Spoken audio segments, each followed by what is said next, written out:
Hello everyone, कैसे हैं आप लोग। आज की क्लास में हम पढ़ने वाले हैं क्लास 10th इंग्लिश का फर्स्ट फ्लाइट बुक से एक पोएम जिसका नाम है एनिमल्स और इसके पोएट है वॉल्ट व्हिटमैन।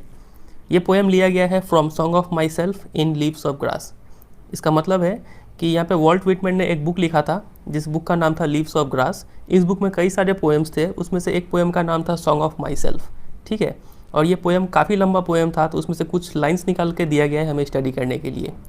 तो इसको स्टडी करने से पहले सबसे पहले थोड़ा सा कुछ लाइंस देखते हैं पोएट के बारे में। वॉल्ट व्हिटमैन का जन्म हुआ था 1819 में और इनका डेथ हुआ 1892 में, और ये एक अमेरिकन पोएट थे। और जिस ज़माने में ये पोएम लिखा करते थे ना, उस ज़माने में हर पोएम में राइमिंग स्कीम हुआ करता था। लेकिन वॉल्ट व्हिटमैन एक हट के थोड़ा पोएम लिखना स्टार्ट कर दिए। इनके पोएम में एक स्पेशल फीचर होता था, वो फीचर ये था कि ये अपना पोएम्स फ्री वर्ड्स में लिखा करते थे। फ्री वर्ड्स में लिखने को क्या होता है, इसका मतलब ये होता है कि अगर कोई पोएम में राइमिंग स्कीम नहीं है तो उस पोएम को हम लोग बोलते हैं फ्री वर्ड्स में लिखा हुआ पोएम। फॉर एग्जांपल अगर आप यहाँ पे देखें, they are, self content, long, condition, यहाँ पे कोई भी किसी से राइम नहीं कर रहा है, तो ऐसा पोएम को हम लोग बोलते हैं फ्री वर्ड्स में लिखा हुआ पोएम। ठीक है, चलिए स्टार्ट करते हैं इस पोएम को। सबसे पहले एक ब्रीफ इंट्रोडक्शन।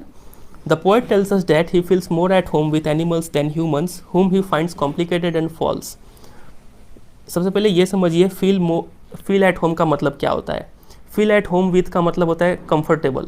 अगर आप किसी के साथ बात करने में या फिर उसके साथ समय बिताने में उसके साथ अगर कंफर्टेबल है तो आप उसको बोलेंगे कि I feel at home with you. ठीक है, तो यहाँ पे पोइट बोल रहे हैं कि वो एनिमल्स के साथ ज़्यादा फील एट होम महसूस करते हैं कंपेयर टू ह्यूमंस। वो ह्यूमंस जो कॉम्प्लिकेटेड होते हैं, कॉम्प्लेक्स होते हैं, उनको समझना मुश्किल है और फॉल्स होते हैं। फॉल्स मतलब जैसे दिखते हैं वो वैसे होते नहीं है, बाहर से बिहेव कुछ और करेंगे, अंदर से कुछ और होते हैं। लेकिन एनिमल्स में वैसा नहीं है, तो इसीलिए पोएट एनिमल्स से ज़्यादा कंफर्टेबल है कंपेयर टू ह्यूमंस। तो ये था ब्रीफ इंट्रोडक्शन, ऐसा व्यू पॉइंट है पोएट का। चलिए देखते हैं पोएम में क्या लिखा हुआ है। पोएट बोलते हैं, I think I could turn and live with animals, they are so placid and self content.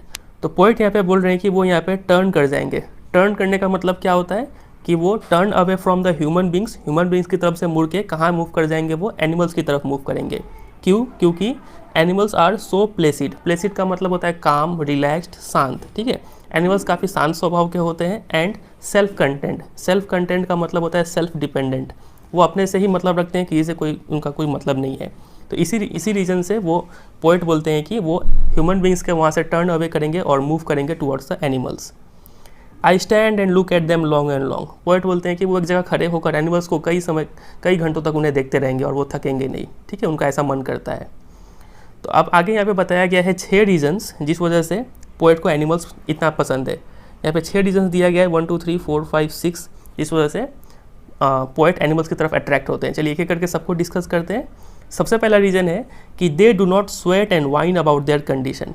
Sweat and wine का मतलब होता है कंप्लेन करना। स्वेट का मतलब होता है टू वर्क हार्ड, वाइन का मतलब होता है टू कंप्लेन करना। तो ह्यूमन बींग्स क्या करते हैं, काफ़ी ज़्यादा वर्क हार्ड करते हैं अपने कंडीशन को सुधारने के लिए, ज़िंदगी को बिताने के लिए काफ़ी ज़्यादा मेहनत करते हैं और उसमें पसीना बहाते हैं। और मेहनत करने के बाद वो क्या करते हैं, वाइन का मतलब कंप्लेन करते हैं अपने कंडीशन को लेके कि हम बहुत कष्ट कर रहे हैं। ठीक है, मेरे लाइफ में ये प्रॉब्लम है, वो प्रॉब्लम है। तो ऐसा ह्यूमन बींग्स का नेचर होता है। लेकिन एनिमल्स कभी भी उतना मेहनत नहीं करते हैं और उतना अपना सिचुएशन को लेके कभी कंप्लेन नहीं करते किसी के सामने। तो ये पहला क्वालिटी है एनिमल्स में जो पोएट को अट्रैक्ट करता है उनके तरफ। मूव करते हैं दूसरे क्वालिटी पे उनका। दूसरा है they do not lie awake in the dark and weep for their scenes. Dark का मतलब यहाँ पे है नाइट, वीप का मतलब पता ही है रोना, और सीन्स का मतलब कोई रॉन्ग गलत काम। ठीक है, तो यहाँ पे बोला गया है कि ह्यूमन बींग्स क्या करते हैं कि अगर लाइफ में कुछ गलत काम कर देते हैं और उस गलत काम के कारण वो रात को देर तक जागते हैं और सारा रात रोते रहते हैं। ठीक है, लेकिन एनिमल्स चूँकि कोई गलत काम नहीं करते हैं इसलिए उनको रात को जागना नहीं पड़ता है उनको, और कभी उनको रोना नहीं पड़ता है। तो ये दूसरा रीज़न है जिस वजह से पोएट एनिमल्स की तरफ अट्रैक्टेड है। समझ में आ रहा है? चलिए तीसरे पे मूव करते हैं। तीसरा लिखा हुआ है they do not make me sick discussing their duty to God. Human beings क्या करते हैं, वो हमेशा अपने गॉड की तरफ ड्यूटी को डिस्कस करते रहते हैं। फॉर एग्जाम्पल कोई इंसान हमेशा बोलते रहता है कि मुझे ये व्रत करना है, मुझे भगवान को ऐसे पूजा करना है, ऐसे नमाज़ पढ़ना है, इस टाइम को चर्च जाना है। ठीक है, कहीं तीर्थ यात्रा पे जाना है, किसी धाम पे जाना है, कहीं फास्ट करना है। तो ये सब जो ड्यूटी टू द गॉड है ना, ये एनिमल्स में नहीं देखने को मिलता है। और एनिमल्स कभी भी डिस्कस भी नहीं करते हैं दूसरे को कि तुम भी ये सब चीज़ फॉलो करो, और दूसरे को तंग भी नहीं करते हैं। यहाँ पे सिक मतलब तंग करना। तो वही यहाँ पे पोएट बोल रहे हैं कि they do not make me sick discussing their duty to God. अपना गॉड की तरफ ड्यूटी बता के किसी पोएट को तंग नहीं करते एनिमल्स। तो ये तीसरा क्वालिटी है एनिमल्स में जो पोएट को अट्रैक्ट करता है। मूव करते हैं चौथे क्वालिटी पे। Not one is dissatisfied, not one is demented with the mania of owning things. यहाँ पे कोई डिससेटिस्फाइड नहीं है, मतलब हर कोई सेटिस्फाइड है एनिमल्स में। And not one is demented with मतलब सफरिंग फ्रॉम मेंटल इलनेस, कोई मानसिक बीमारी से सफ़र करना। क्या कौन सा मानसिक बीमारी? The mania of owning things. Mania मतलब मैडनेस, ओनिंग थिंग्स मतलब चीज़ों को खरीदना। इंसानों में ये एक मानसिक बीमारी है कि वो लोग, उनके सिर पे पागलपन सवार है चीज़ों को खरीदने का। नया मोबाइल चाहिए, नया मोबाइल मिल गया तो बाइक चाहिए, बाइक मिल गया तो कुछ और चाहिए, ठीक है। तो ह्यूमन बींग्स क्या है, डिससेटिस्फाइड है, हमेशा सेटिस्फाई नहीं रहता है। लेकिन एनिमल्स सब जितना है उतने में खुश है और उनको ये बीमारी से सफ़र नहीं कर रहे हैं। वो उनको कोई चीज़ नहीं खरीदता है, जितना है वो उसी में सेटिस्फाइड है। समझ में आ गया ये पॉइंट। चलिए मूव करते हैं पांचवें क्वालिटी पे। Not one kneels to another nor to his kind that live thousands of years ago. Kneel का मतलब होता है to bend down and pray. तो पोइट यहाँ पे बोल रहे हैं कि एनिमल कभी भी किसी के सामने झुक कर उसे प्रे नहीं, उससे प्रार्थना नहीं करते हैं, ठीक है।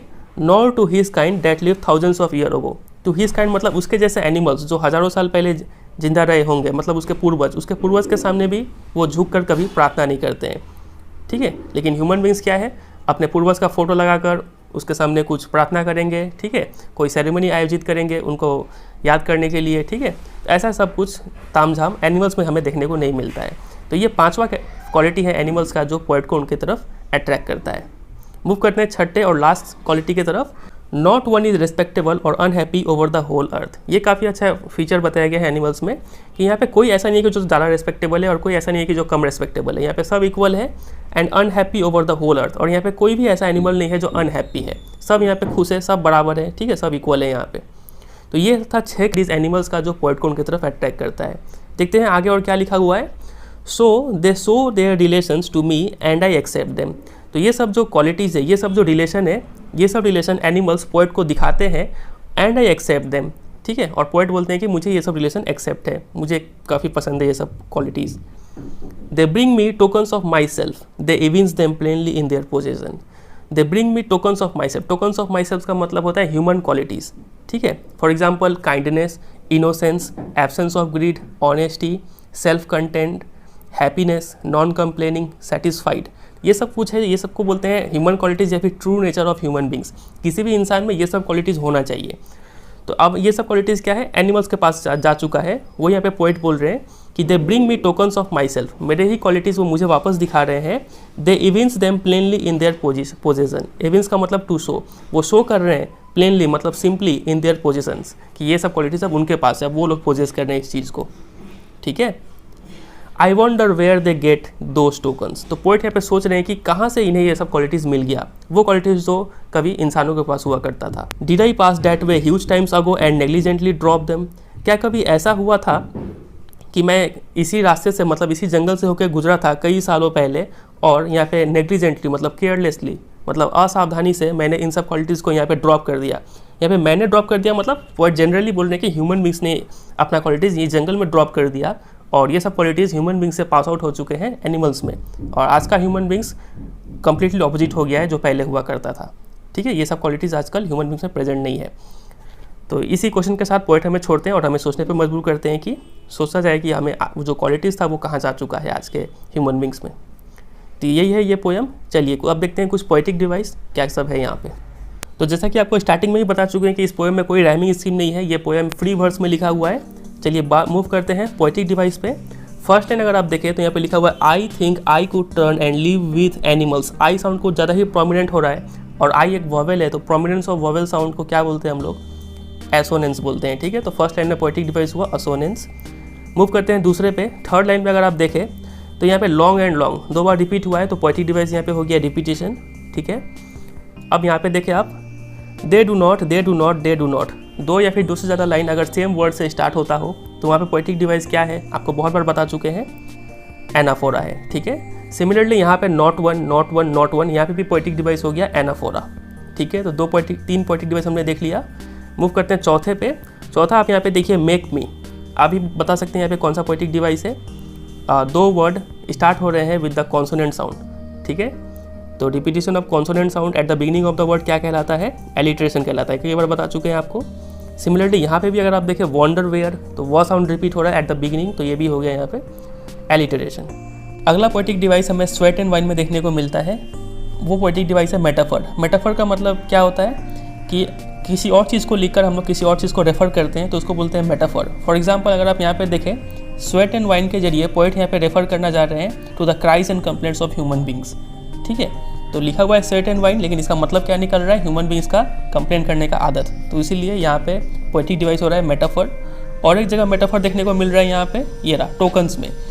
टोकन्स का मतलब ऐसे होता है सिम्बल्स, ठीक है, लेकिन यहाँ पे टोकन्स का मतलब यहाँ पे बताया गया है to the qualities of human beings. Human beings का जो इनर क्वालिटी है उसको यहाँ पे टोकन बताया गया है। तो लिखा हुआ है टोकन, लेकिन मतलब कुछ और निकल रहा है, तो यहाँ पे भी पोएटिक डिवाइस हो गया मेटाफर। तो ये हुआ 5 यहाँ पे पोएटिक डिवाइस। सबसे पहला था असोनेंस, दूसरा हो गया आपका रिपीटेशन, तीसरा हो गया एनाफोरा, यहाँ पर भी एनाफोरा, चौथा हो गया एलिटरेशन मेक मी में और वंडर मी में, और 5वां हो गया मेटाफर स्वेट एंड वाइन में और टोकन्स में। उम्मीद करते हैं आपको आज का पोएम समझ में आया होगा।